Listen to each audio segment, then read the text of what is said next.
Welcome back, everyone. So here we are in my basement, and we're going to talk about some wiring stuff I'm going to be doing tomorrow. And I'm going to recap a little bit to tell you what I've already done. And well, here we go. So when I bought this house 3 years ago, it had, I would say, 99% of its original electrical system. Excluding the panel, that's been replaced. When this house was wired, it was 1954. The four tops were topping the charts. No. Anyway, what was pretty much in vogue back then, at least for a modest, family two-bedroom home, you'd find a 60 amp breaker panel. Fuse panel. It would have had a 60 amp fuse panel mounted on that board right there, the one on the far wall right there, and it had a separate breaker. Actually, once again, it would have had a separate fuse box for the hot water heater, and that fuse box would have been powered by its own meter, which it still is today, only now it's a breaker box.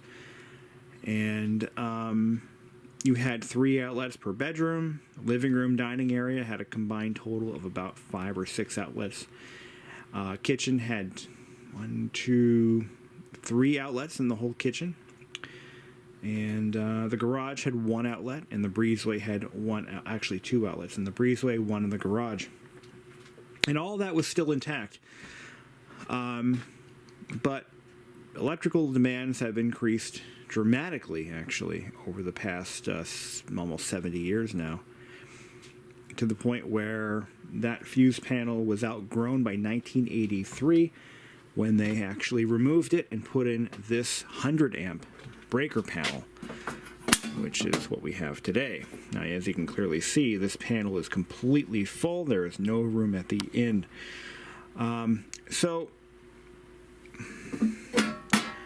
The electrical system upgrades are multifold. Job number 1 for me was to make sure everything was safe. So when I bought this house, I ripped out every outlet and light switch. All of them were original. I kid you not. It was surreal. Every single outlet that I used, I had to use power tools and spotlights and stuff to get the painting work done, and I couldn't because I'd plug something in and the plug would just fall right out. Or if I plugged something in, the lights would flicker, or it was really not a good situation. So what I did was I went over to Lowe's and I actually ordered these. I'll show you what they look like. Because I'm really a stickler for doing things to code, I ordered these. These are replacement 2-prong outlets. They are ungrounded. You see, the original wiring was not grounded. Yeah, that's what we had, ungrounded wiring throughout the house. Funny, grounded electrical systems didn't become, well, the panels were grounded, but the branch circuits weren't grounded and weren't mandated to be grounded until about 1970, which is unbelievable when you think about it.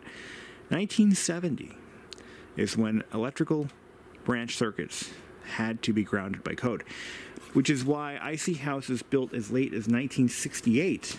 I've been in at least a couple of them that still had 2-prong outlets in a few spots because there was no requirement for it, so why do it?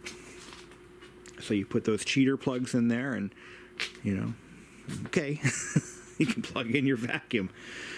Anyway, so that's what I kind of walked into.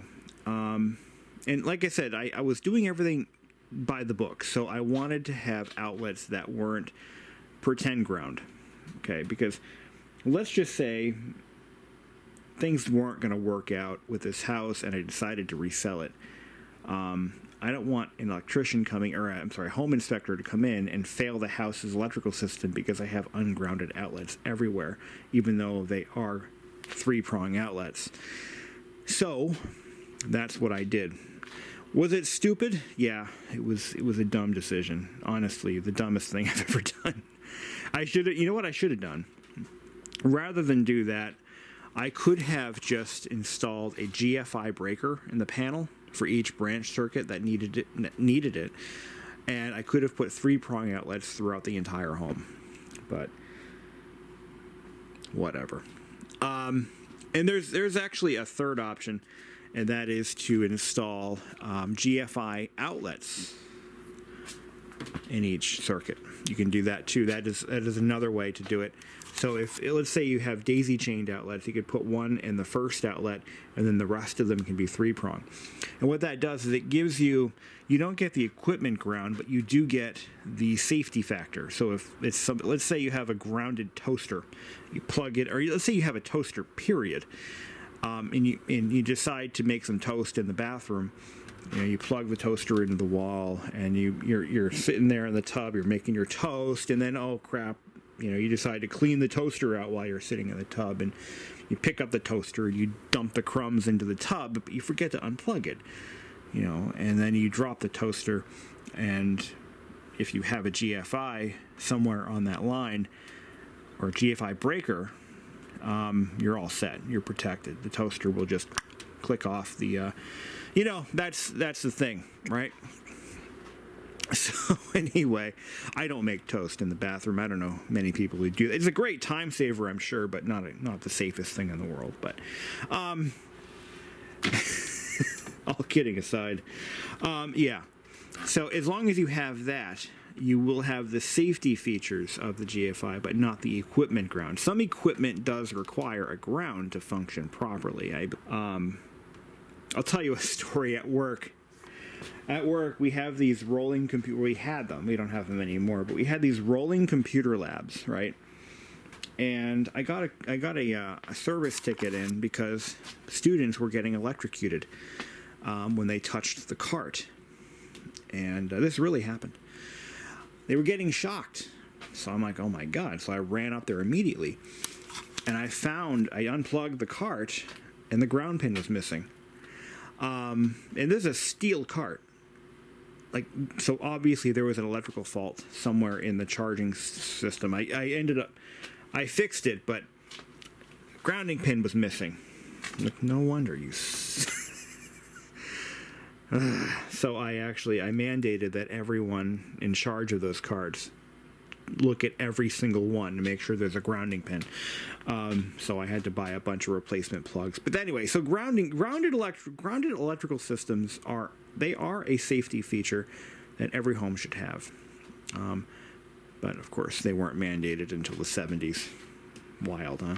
Now, another major electrical deficiency this house had was in regards to the breezeway garage section. The breezeway and the garage were part of the original structure. They were not added on later. Every house in this neighborhood has a breezeway with a garage attached to it. You can tell because, of course, the house is centered on the lot with that structure taken into consideration. But what they did was they ran it off of the kitchen, which already had 3 outlets, a lighting fixture, and possibly some of the basement lights ran off of the kitchen circuit. So that was all just insufficient. So what I did in the summer of 2019, I think it was, I pulled that wire completely out, and I ripped out all wiring from the kitchen and breezeway, and I replaced it with the garage. Actually got its own circuit, a nice 20 amp rated 12 gauge wire, and the breezeway got its own 15 amp circuit. And we'll take a look at that right now.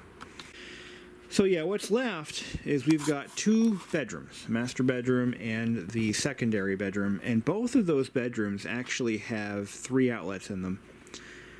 And because I already rewired the entire living room, you can see I had to run a new wire going this way. It actually daisy chains. So the living room is unique. It's wired through the basement. The rest of the house is through the attic. So I've got this 14-2 going up and out. Goes up to this light fixture, back out into an outlet, then back down. So that was something I did when I had this all torn apart. While I was there, I'm like, well, I've got all the tools out, so I'm going to rewire this whole wall. There's a wall over here. I also rewired an outlet over here, or right above here somewhere. Over here, I think it is. Yeah, maybe. That particular outlet was a switched. It was a switched outlet, and I was able to convert it to a half switched outlet by breaking off the tabs. So if you take a plug, you take yourself an ordinary plug, and you break this tab off, you can have it, depending on how the box is wired.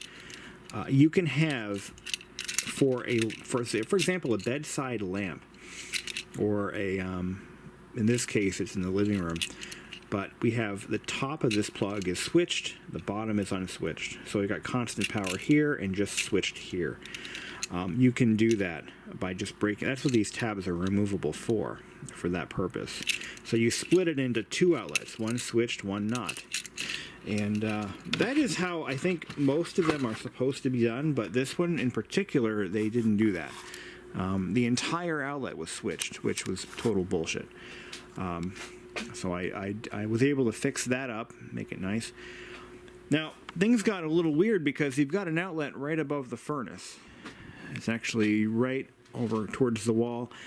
That particular outlet serves as a waypoint for the master bedroom. So it's not even on the living room circuit.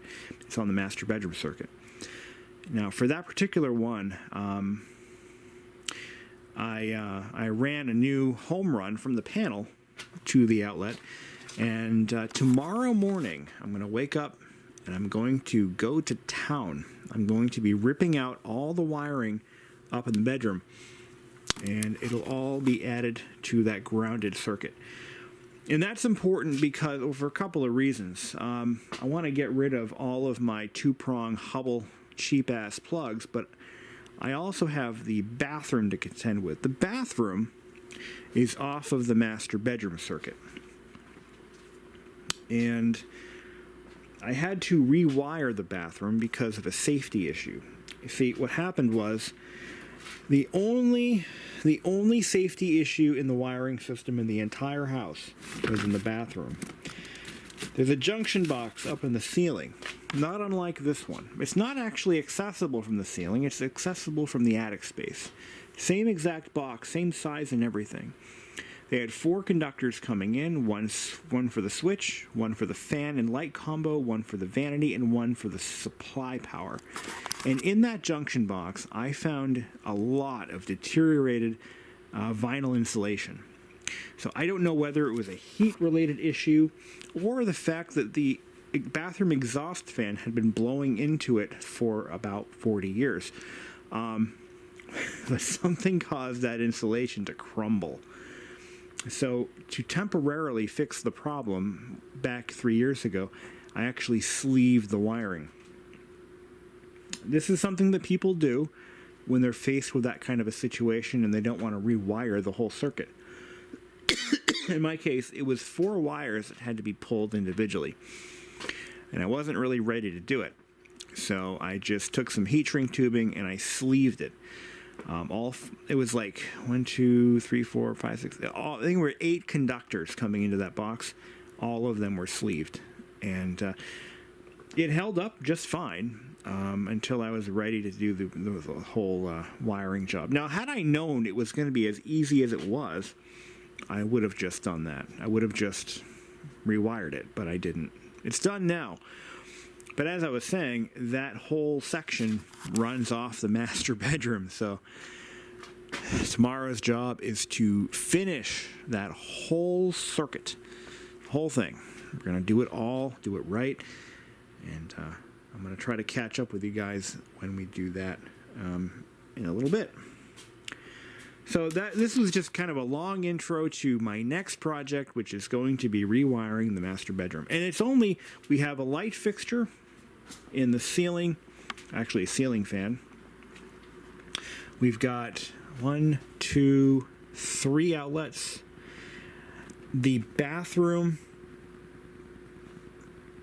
no, the light switch for the closet. So they ran the bathroom circuit, or the bathroom branch, off of the junction box in the closet ceiling, which is where the light mounts. So I'm going to go over how they did that. They have one switched hot and one constant hot, and they use this for that. That's why I bought this. This is 14.3. That's 3 conductors. That's 1 neutral, 2 hots. And because it's the same circuit, it doesn't qualify as a shared ground situation. But we're going to take a look at that tomorrow. And I picked up some new 14.2. I have a lot left over from the last couple of runs I did. I bought a 250-foot roll back in, would have been 2020, when I did my basement lights. Yeah, 1/28/2020. So I bought this, I'm pretty sure I bought a 250-foot roll, and that's almost depleted. So I bought another 100 feet, and that's way more than I need for this job. And I still have some 20 amp wire here, some 12 gauge. Another thing I want to mention, all the outlets I'm putting in now from this point forward, I'm not dicking around with the cheap 99-cent ones. I'm buying these. These are like $2 or $3 a piece. And these are the metal backed. They're not hospital grade or anything, but they have a metal bracket that supports the entire outlet. These are built way better than those cheap ass outlets you get at the hardware store. These have a nice firm thunk when you plug in a modern day properly formed plug, and they're more durable. They're less likely to crack. These are nice. They cost a little bit more, but not much more. And I actually had a bunch of those cheaper 99-cent ones, and I threw them all in the garbage where they belong. Brand new ones. I had a whole box of them. And I've had them for a couple of years now, but I never used them. But in the garbage they went. Goodbye, sayonara. Won't be using you. Reason I'm not using them is because they are not as they're not as strong. When you plug something into them, they feel kind of weak. They don't snap in nicely like these do. So we're not going to dick around with cheap shit. Sorry to be so blunt about it, but that's just how I feel. These Briscon wire staples. They're made in the lovely state of Massachusetts, Auburn, Mass. Local product. I like that. Makes me feel good. Makes me feel warm inside. So tomorrow we're going to take a hike into the attic. We're going to pull some wire and do the job I've been putting off for so long. Well, folks, I'm doing the first run, and I've hit a snag. A pretty big one. For the most part, when they wired this house, they went from point up to the top plate, over and down to the next point. However, they made an exception for this outlet because they just don't like me. Apparently, I'm not well loved in this house. In this case, they ran an outlet off of an outlet on the other side of the wall in the living room. Let me show you. So what they did is they started the bedroom circuit on this outlet. For some reason, I don't know why. And they ran the wire from point to point. Instead of going over and down, they went across. So there's a wire that goes across, and I don't know how far up, but it goes across and then out. It doesn't go very far, but I can't get that wire to budge. Now, what I'm thinking of doing, this is what I am going to do. I'm starting to run out of time. My time is running short. And I don't have all day to do this job. This should have been a very easy pull. Every other wire in this room all meets up here. There, you can clearly see where they go. It's no big deal. This one too. There's a wire that goes from here and it feeds the ceiling fan. There's a couple of things I can do about this. Number one, I could run a new wire down using a snake bit. I could run a wire downward. Go from the middle point of the wall, run my snake bit down, pull a fish tape up, and do the same thing. Pull a fish tape down, tie the fish tape together, pull my wire up, and rejoin that wire somewhere down in the basement, put a junction box in. That's what I'm probably going to do. The other option is I could find a way to...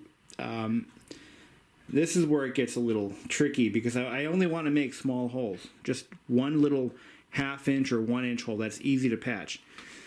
You know what? I like my first idea better. And what we're going to do is we're going to make the new entry point in this box. Okay? So it's not going to come in from here up. It's going to come in directly from the basement from a junction box. And then it's going to go up. That is what I'm going to do. 100%. That is the solution. So let me get my snake bit. Now I've already been up in the attic. I've scoped out all the situations I have, and this is the only way. This is the only way. But we got to grab a measuring tape, and we got to figure out what kind of obstacles might be in our way. We know where the stud is. Where is my measuring tape? We don't know where the measuring tape is. I thought I brought it down with me. Well, anyway, I'll find it. So let's take a look downstairs. We're about 30 inches from the wall is where this outlet lands. So we got to figure out what happens to be 30 inches from the center point of the house, from the wall, what we might run into. Because what I'm going to do is I'm going to drill my wire. I don't want to be in this bay. I want to be in the next bay over where there's nothing. I don't want to accidentally hit some live wire, some wiring with a snake bit. That would be devastatingly bad.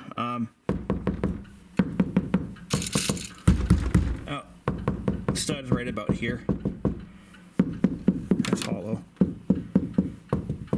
There's another stud here. Yeah, there should be a stud right there too. So I'm gonna just grab my stuff, and I'm gonna probably go. See, that doesn't sound very hollow to me. Very interesting. This is taking longer than it should. Only because of that snag, which is literally a snag.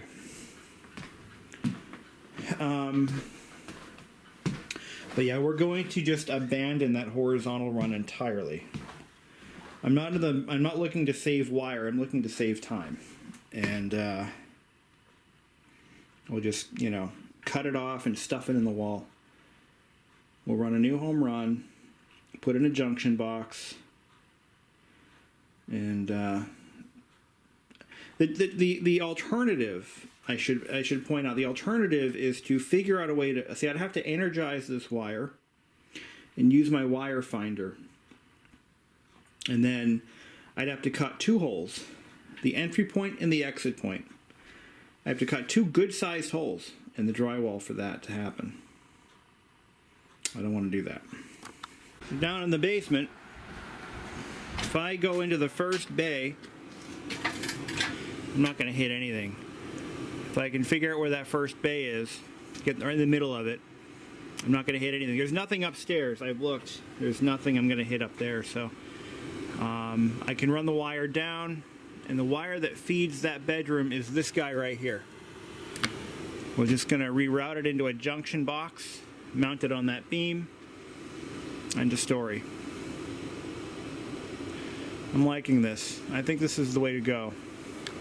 This is a flex bit. This is what electricians use to run wire and to poke holes in walls blindly.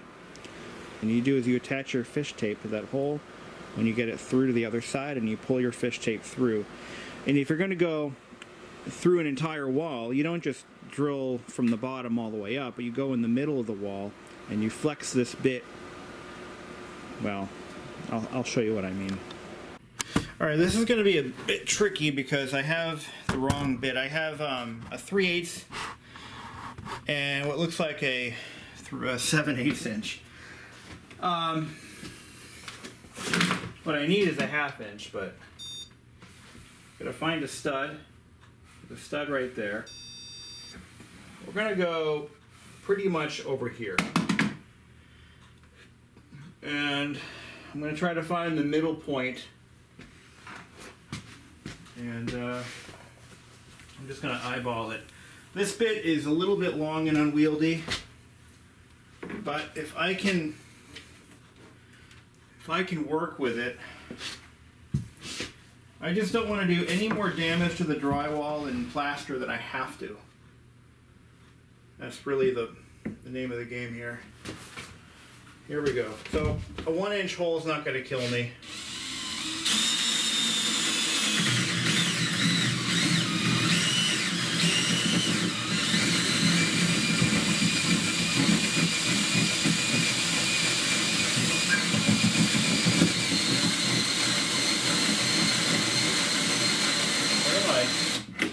Oh, that's just really thick. Okay.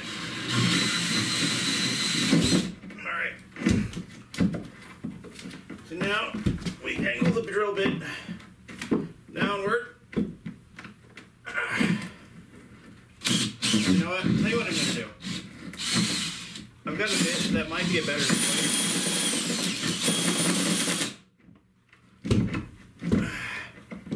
No, I think we can do this without damaging anything too bad.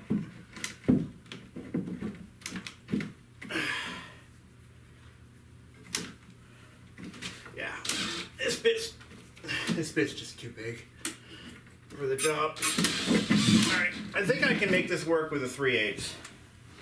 I do have a 3/8. It's a lot more flexible. It's thinner. And a Romex cable should fit through a 3/8 hole. It just won't be as, it'll be a little tighter. Modern day Romex, I think, will be fine. But with the larger hole I drilled, it'll be easier to maneuver things around with this. And let's just see what we get. And this bit's not long enough. I'm gonna have to figure it out with that bigger bit. That's just the way it's gonna have to be. It's the way it's gonna have to be, I guess. So we'll just put the drill back on there and, you know, do our thing. Try to do our thing. I might have to run out and buy a different bit, but yeah, these are 2x4 walls. Ugh. Can I go up with it? There's shit in my way. Yeah, I'm gonna have to buy a different bit. The correct one to use the 1/2 inch flex. So that's what we're gonna do. We're gonna get a different bit. But that's the only way I'm gonna get this job done, unfortunately. Making holes. But I'd rather do this than drill 2 or 3 holes in the drywall, just to, you know, yeah. Okay, so this is what I got going on over here. I've got the drill bit. I went up into the ceiling through the top plate, tied it off to a pull string, pull the pull string through, and then I send it back down. I bought an extension for this bit, which is on there now because the bit comes up to about here where it is right now. There's an extension on this. If I lose the extension, I've lost the bit. Actually, no, I'm not that far off. So now we got to see where it landed, because I did this blindly. I looked underneath and I looked at where it might end up, and it's clear of anything that should be hazardous. The question is is it in a place where I can tie off a string. So this is what we're going to do. I mean, as we find runs like this moving forward, we're just going to have to re-pull them. There it is. It's right there. Now I should be able to reach up in there, grab the bit, and pull it into an accessible location, and then tie a pull string to it. Let's see how that works out. I think my knife is up here somewhere. What we don't want to do is lose our pull strings, which would be devastatingly bad.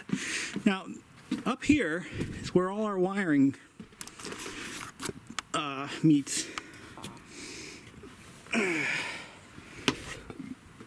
So, there's a knife right there. Where's my, oh!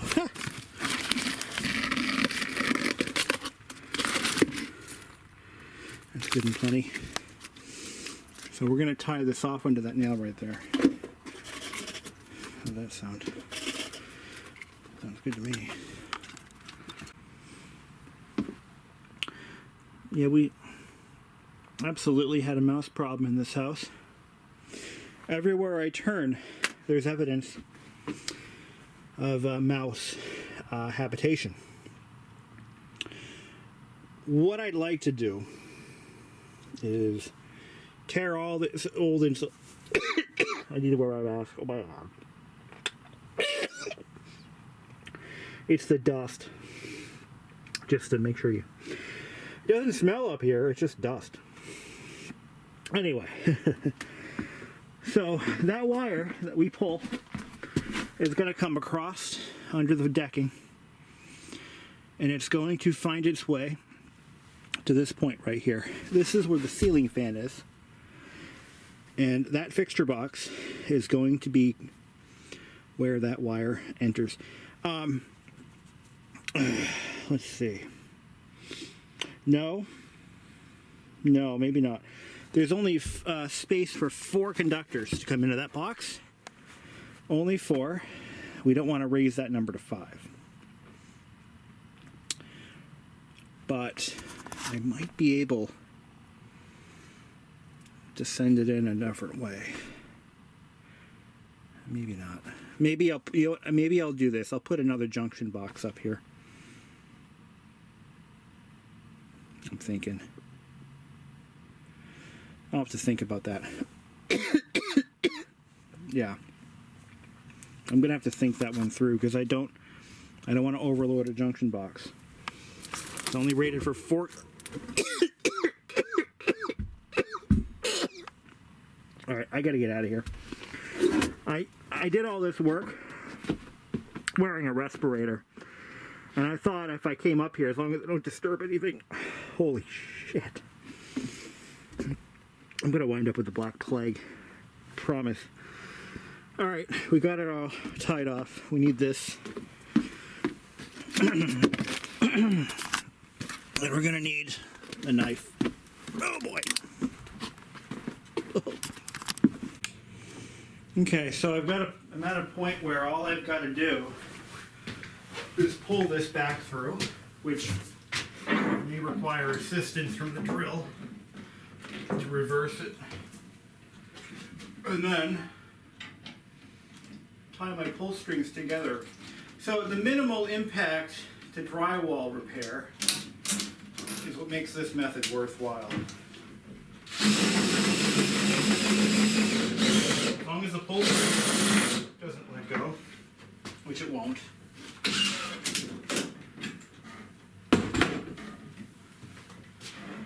we go. Pull this guy out. And look at that, pull string. Just what we need. So at this point, I'm going to tie off some Romex to the basement side of this pull string, and I'm going to pull it through to the attic. And I looked at the rest again. I looked at the rest of the cable runs, and they all look pretty straightforward, except for the light switches. We'll get to that in a minute. Pull this off the... There we go. Pull this apart. This little knot. Tie these together really well. Just like so.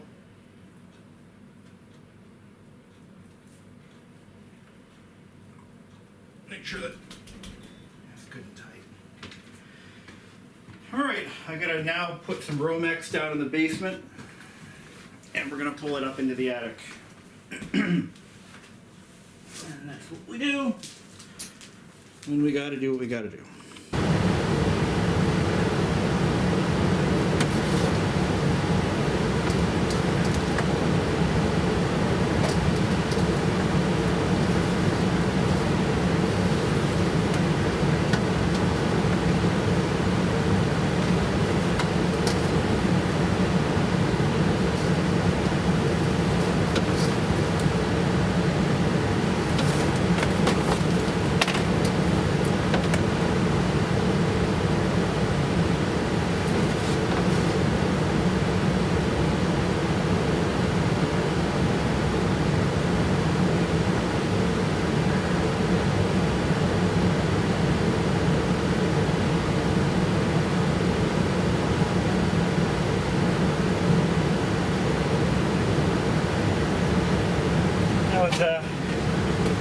That was easy.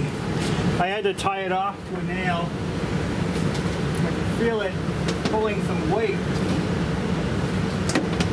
So just tied it to a nail up there so I could straighten it up down here.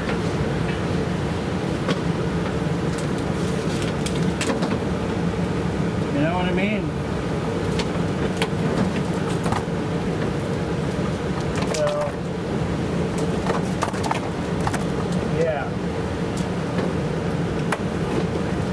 Yes, sir. There's enough wire here to do the job, I think. And that'll be it for this roll. So I'm going to go upstairs. I'm going to make sure I tie off my wire where I won't lose it. And then maybe staple it up somewhere, and we'll maybe put the box. I think I'm going to put my junction right about there. That's a good place to put it. And we'll just, so I'm going to make sure I have enough wire on this end to make that happen. So wherever it'll carry me, I'm going to probably bring it, I'm actually thinking about bringing it into the ceiling fixture box anyway. I think there's enough room in there. I'm going to staple it up or tie it somewhere so I don't lose it. Okay, now I'm breathing like Darth Vader. I am your father. So this is the other end of it. I'm gonna think what I've got to do is I'm gonna shuffle it across the floor somehow, and we'll pick it up over there somewhere.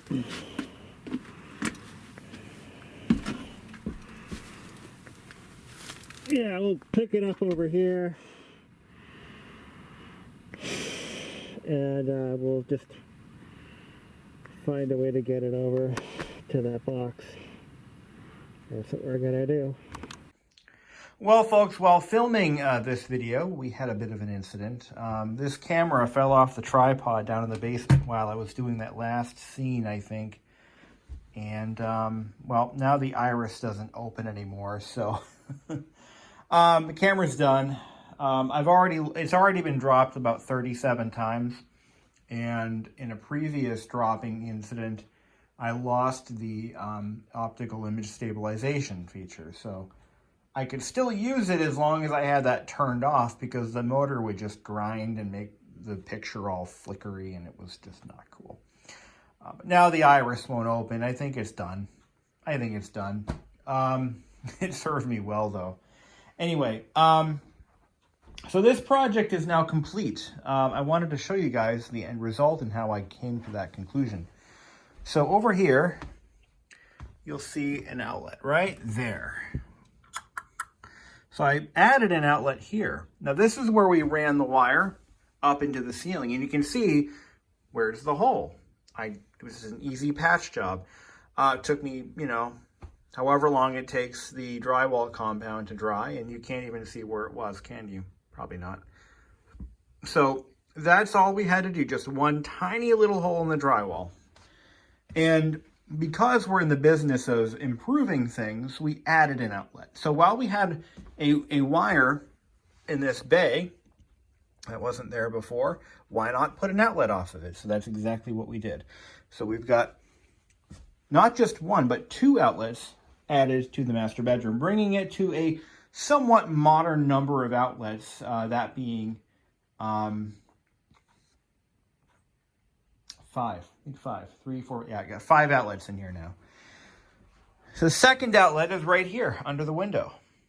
Now, one of the things that I like to do when I make changes to anything in this house, I try to do it in a way that is as close to industry standard, or make it look like it was always there. So I made sure to measure the outlet height from the floor of the existing outlets, and they're 11.5 inches from the bottom of the box to the hardwood flooring. So I did the same thing here, and I did it over there too. So you can't really tell at first glance that that is anything other than an original outlet, or an original location for an outlet. I also made sure to measure it so it's exactly in the middle of the window. You could do it in the middle of the wall or in the middle of the window. I believe code is you have to be within 6 feet of an outlet wherever you are. Something like that, but I don't think we're quite code compliant. I mean, it's an old house. It's not going to be code compliant. But this outlet here is kind of the only one that it just kind of looks like it's in an off-the-wall location. But when you think about it, you're more likely to put a bureau or something along this wall, or caddy corner, a bureau or something like that. So, you having an outlet all the way in like that is not a bad idea. And there's one, of course, the original outlet is right behind that nightstand. So it was kind of in the middle of this wall. To really be as close to normal as you would want, we should add one more outlet to the middle of this wall here. I would put it in the middle of the window, and I'm actually thinking about putting one in. It wouldn't take much, and I'm going to show you what I had to do to make this all happen. So while we're up here, I'll discuss a little bit of what we used for equipment or for parts. So they actually have what are called old work boxes. And I've got some downstairs to show you how they work. An old work box allows you to put an outlet wherever you want. It doesn't have to, it's designed to be installed on a wall that is already finished.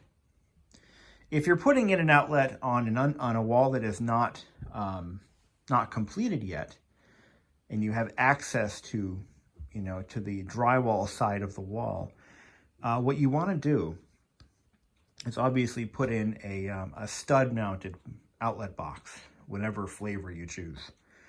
That is how a new construction is built. The walls, or the outlets, are actually mounted to, or the boxes are mounted to studs. In this case, we're dealing with a wall that is already completed. We're not going to demolish the wall to put an outlet box in. Fortunately, code allows for, at least I think it's pretty universal, it allows for the addition of an old work box.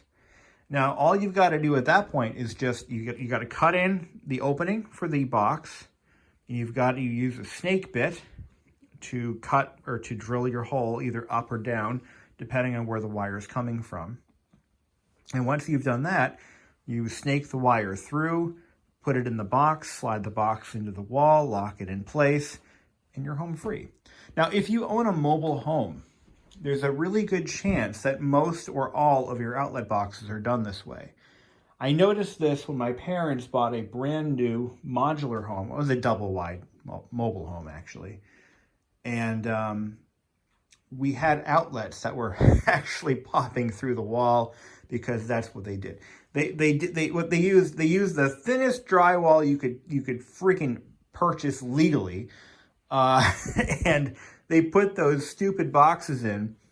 Now, when you put those boxes on cheap drywall, it's a recipe for disaster, because what's going to happen is, over time, that box is going to break free from the drywall, and it's going to be a bitch to repair. I had 1 or 2 outlets like that in my bedroom. Brand new home, I go to plug something in, the outlet falls into the wall. There's quality. Or you unplug something and the outlet pulls out of the wall. I mean, that's just whatever. Anyway, mobile homes are notorious for those, just because they can put the outlet wherever they want. They don't have to put a stud on the wall if they don't want to. Anyway, so that's what we did. We put an outlet right there. We put one over there. And on this wall, eventually, I will add an outlet right here. I'd like to have one here, but it's not necessary. Yeah, so, I mean, the only reason you'd want one there is if you had a little stand with a little radio or something on it, or an electric heater. Anyway, let's take a look downstairs and see what horrors. Oh, before we do that, that nice brand new snake bit that I bought, we lost it. Yeah, it's gone. What happened was I was drilling the hole for that outlet right there, and I was drilling down.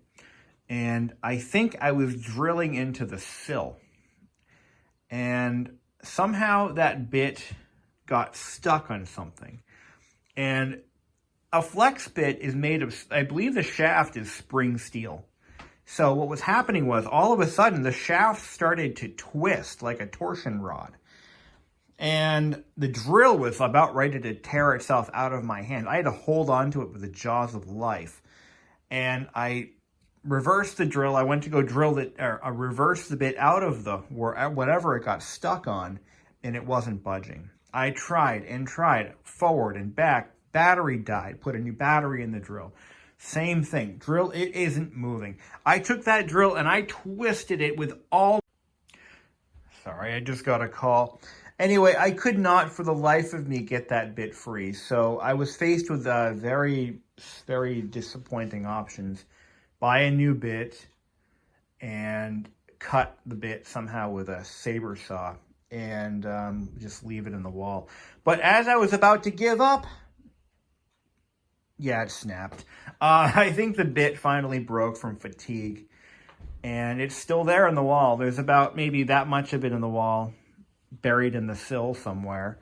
And there's no way it's done. The bit broke, threw the shaft away. Oh well, you know, fortunately I still had a 3/8 bit that was just big enough for that one piece of Romex to go through it. So it wasn't all loss and disappointment. I got the job done. Let's take a look downstairs and see how how it looks. We are back in the basement. So let's just recap. The main line goes from this junction box now. So that main line used to go from the panel over to this bay over here where it goes up into the living room. Then it shot across into maybe 3 or 4 bays over, where it went into the master bedroom outlet. From there, it went straight up into the attic, where it then went all the way to the center ceiling fan box or light fixture box, and that's where it split off into all the different directions. Because we abandoned that horizontal run, here's how it goes now. So we've got the main line coming from the panel. It goes into this box right here. From here, it splits off 3 ways. 1, master bedroom, under window. So this is the outlet that I just showed you where we lost the drill bit. So that line goes all the way over to the new outlet under the window. It also branches off into left of fireplace, living room. So this wire just services the living room outlet. So it's still coming off of this circuit, which is the way it was originally wired. It's just going a different direction, or it's not splitting off at that point. Now this line here is the one that goes up into the attic. That goes up to the, at first it hits that new outlet we installed, and then it continues up into the attic space, where it then goes into the ceiling fan fixture box, and the rest is history. And that's it. Pretty simple. We just put a junction box in here. We made sure to do it with all new correctly sized wire nuts. Installed it as the code would expect, I hope. And that's all there is to it.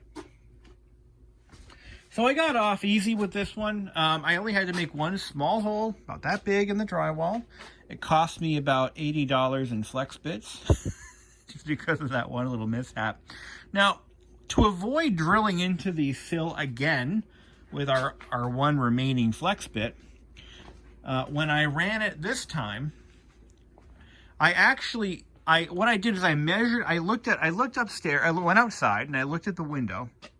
So I used the window as a frame of reference and then align that with the basement window. It turns out they're at the exact same point. So the basement window is directly below.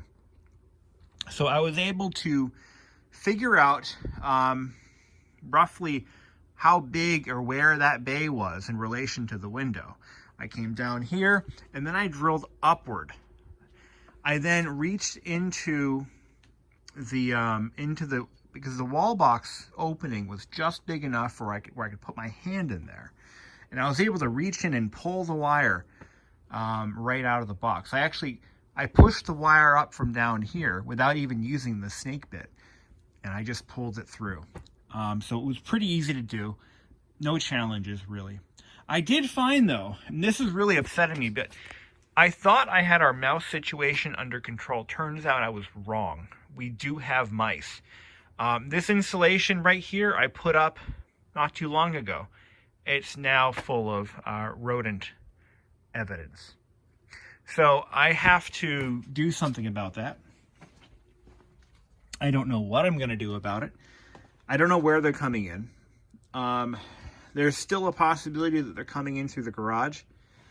And I don't know. I installed this insulation last winter, exactly 1 year ago, as a matter of fact. So I don't know where it's coming from. I don't know where they're coming. I don't know how they're getting in, so I don't know what their point of entry is. But anyway. Now, if I wanted to run another wire over to this window right here, which if my memory serves me, this window, or this look. Let's take a look. Okay. So there's the basement window for reference. Window's right there. So I believe the window, yeah, I could put it right about here and I'd be okay with it. That would be totally okay. Rule of thumb is you really don't want, as far as I understand it, on a 15 amp circuit, you don't want more than 8 outlets. So as of right now, we have 6 outlets and 3 ceiling fixtures. So I think we're okay. We could probably add one more outlet. And that's not I don't believe that is a code thing. It's more of a practice thing. But you don't want to overload that. So you don't want an opportunity to overload. Let me put it this way. Let's pretend that this place is wired like that double wide mobile home my parents bought back in 1998. It actually had 2 15 amp circuits serving the entire lighting and outlet well, lighting circuitry and all the wall outlets were on two 15-amp circuits. So what would happen is if you put a window AC in both bedrooms and they each fired up at the exact same time, you would blow a breaker. And that's so you don't want a situation where you might potentially have two high load appliances on the same circuit. And that's just me interpreting the building or the electrical codes in my own unique way. And just thinking ahead, you don't want, let's say you've got your heater blows up and you have electric space heaters throughout the house. We could put one in the living room, one in each bedroom, one in the kitchen, and they would not be sharing the same breaker. So it would, in theory, not cause a tripped breaker or electrical overload. No one's going to put two space heaters in one bedroom or two air conditioners in one bedroom. That's not probable, but there you go. So what I may do is I may, in fact, I'm actually going to do, I've decided that I'm going to do this. It's just not going to happen today, but I am going to add another outlet off of that circuit. And I'm gonna do is I'm gonna pull the outlet back apart, and I'm going to run another wire up into it. And that's how I'm gonna get it done. Totally doable, easy peasy, not a problem. And we'll just run it out this way, boom, boom, boom, boom, boom, and just stick it probably to the left or to the right of the heating return. Probably put it to the right of the return. That puts it directly under the window, and that is where I'm going to plug in my air conditioner. See how easy that is? It's not that hard. And anytime you run your own wire, you want to. This is all crap. I'm gonna restaple all of this. This does not look pretty. I don't like it. I'm gonna restaple it all. This is my handiwork. I will admit it was all me. It was my fault that this looks like this. So we're gonna fix all that too while we're in there. It wouldn't be a bad idea, by the way, maybe to use a 20 amp circuit for that AC, like that yellow wire right there. Not a bad idea to do that. That runs the washing machine. I'm sure it can handle an AC and a washing machine, but. Oh yeah, I promised to show you guys what these boxes look like. This is what you want. This is called an old work box.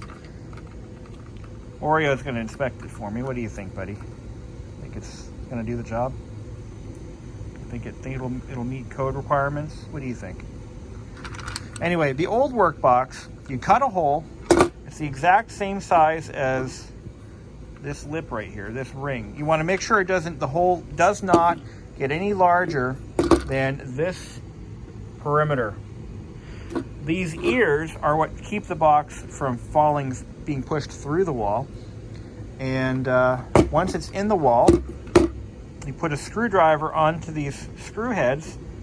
You want to thread it out as however the thickness of your wall is. You want to make sure it's threaded out all the way.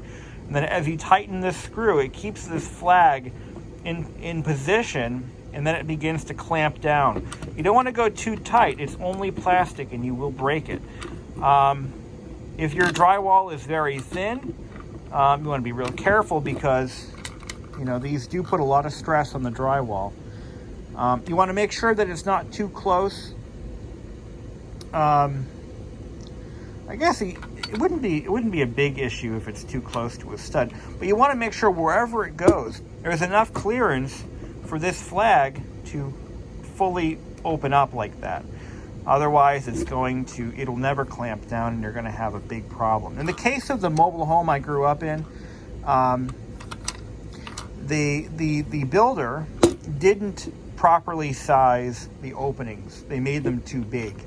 So it never quite clamped in properly. And the only way to fix that, I believe, is to replace the drywall from the stud to the stud, I don't know. Kind of wonder how that place has held up after all these years. That was in 1998. The place is 21 years old now. No, older than that, 23 years, I think. Yeah, that's scary stuff, man. All right, well, that's that. Thank you for watching.